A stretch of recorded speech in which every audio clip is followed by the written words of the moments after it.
Remembering Pearl Harbor, brought to you by Pearl Hawaii Federal Credit Union. I mean, what are the odds that a story like this could actually happen? Niihau owner Keith Robinson describing it as a story packed with secrecy, skullduggery, and intrigue. The day a Japanese fighter pilot crash-landed his Zero right on Robinson's Island. While some may be familiar with the story, few have heard it firsthand, and even fewer know the controversies surrounding it. Brenton Awa sat down with one of the owners of the Forbidden Island, and as he found out, that event would alter their lives forever.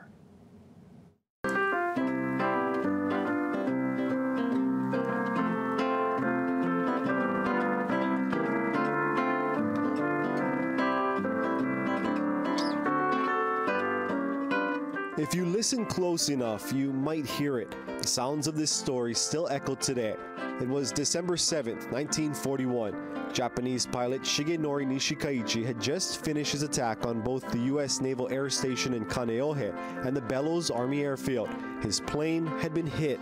His instructions were to land on Niihau and wait for a submarine to get him.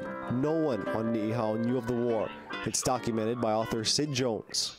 Those people had no idea that any of that had actually happened.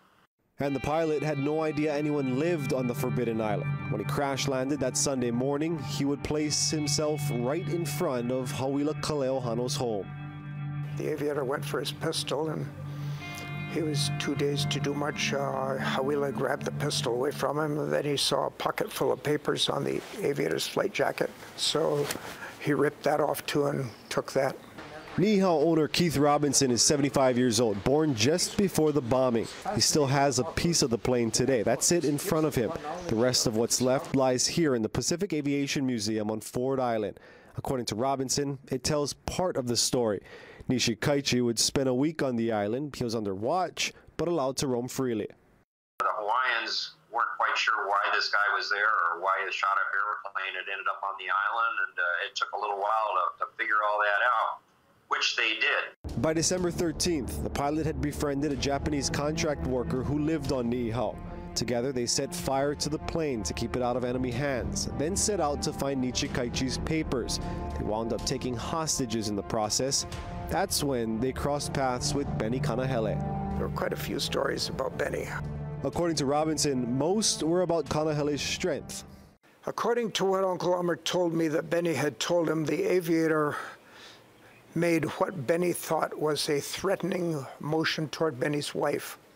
Benny decided to try to protect his wife, and the incident spiraled out of control very fast. The pilot pulled his pistol out and shot Kanahele 3 times, hitting his chest, hip, and groin. At that point, Benny grabbed the aviator and smashed his head against a conveniently nearby rock wall, and that was the end of the aviator. Benny Kanahele would eventually recover. He would later be awarded the Medal of Merit and the Purple Heart. And there was even a song written about this event, which brings us back to that tune you heard earlier in the story. They couldn't take Niihau, noha. It was written in 1943 about this very crash, but don't bother Googling it. The recording won't come up. Neither will the score. We searched the State Archive, State Library, even the University of Hawaii. Nothing. A song written in Hawaii couldn't be found here.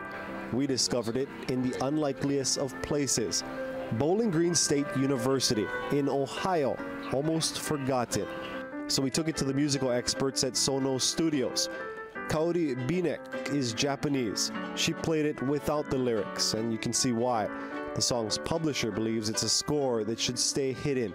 Binek rather it be buried. What lies in the past runs deeper than some may think. Niihau had been warned long before World War II began, to the count of 16 years prior to the attack.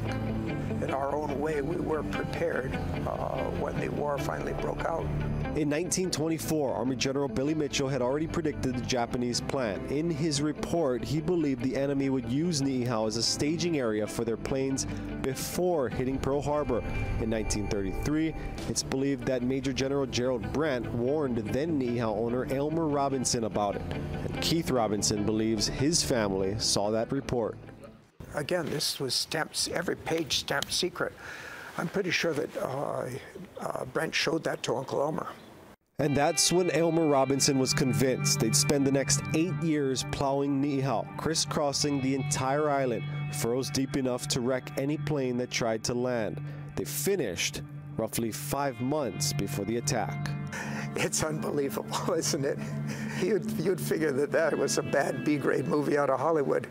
The crash, and more importantly, what led up to it, is what started Niihau's work with national defense. And according to Keith Robinson, it may have prevented Russia from attacking the U.S. Some very important work was secretly done on Niihau. That's all I'm going to say. The events surrounding this story would change the thinking of Keith Robinson's family. Before they died, Dad and Uncle Elmer specifically warned Bruce and me that someday a great war would come out of the Middle East. Yesterday it was maybe half a dozen battleships. Tomorrow maybe a couple of dozen cities, who knows? Keith says their outlook was never the same again. It never will be. Brenton Awa, KITV Island News.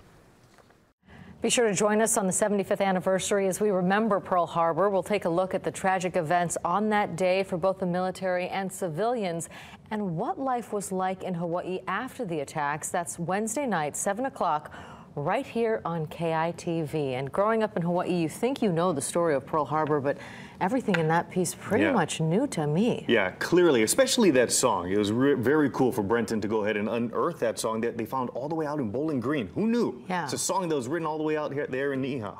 Bizarre. What a story. Well.